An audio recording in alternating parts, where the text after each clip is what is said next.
Okay, today we're going to talk about how football teams study game film and how that can help your performance assessment. Now, 5 minutes is enough time to go through every use case, but hopefully you'll see some strategies and see how those can help your organization. So, to get started, I'm going to say a little bit about myself. My name is Katie Rose. I'm a women's professional.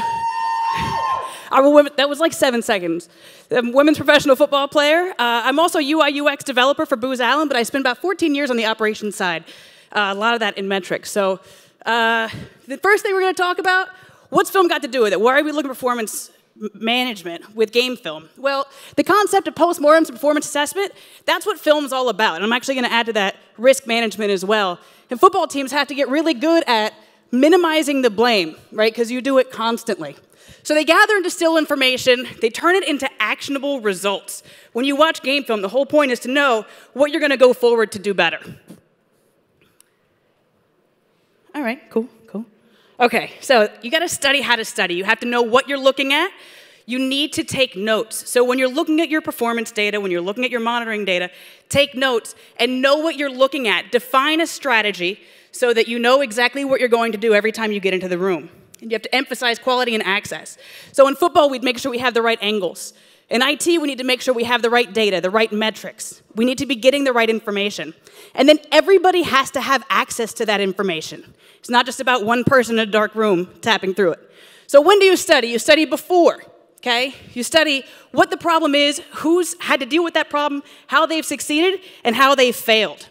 And then once you have those pieces of data, then you start to strategize what your risk mitigation strategy is. And then you emphasize what pieces that happened can be turned into techniques that you can do something about, and then you get to practice, and you practice them. You don't just say, that's our risk. You actually turn it into something actionable, and then you practice it before you get down on the field. And then during the game, this is where you'd have like your scrums, your status meetings, okay? That's when you identify the strengths and weaknesses of what's happening in the environment around you and as it's changing. And then you define and execute within your current capabilities how you can address them. And then afterwards, this is what most people think about. The thing here is, it's not just postmortems. It's not just when things died.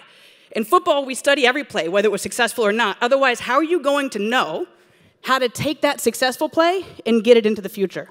So who you study with matters. There's a few different ways you can study film, and it's not just by yourself, and it's not just with everybody in the room. It's really important to be able to get every aspect together. So who you study with, the first level of who you study with is individually. Again, this is your time. You can take your time, okay? This is when you take notes. This is when you define that strategy. You replay that play over and over and over. And the same, you can sit there and look at that data and drill in and figure out what you need to know. You focus on technique, awareness, skills, reading and reacting, and also effort, okay? Not just for yourself, but the people around you, especially if you're a leader. And then you get into small groups, and you get people who, it'll go in a second. You get into small groups, and you get people together who have similar skills or related skills, but different skills, so they can learn from each other as they go through and understand what happened in each play around them, okay? And then what you get with that is not just that you see what happened, but you have this accelerated comprehension because the person, say for example, I'm building an application, watching what happened with the DBA helps me understand how the application can be better from a data perspective.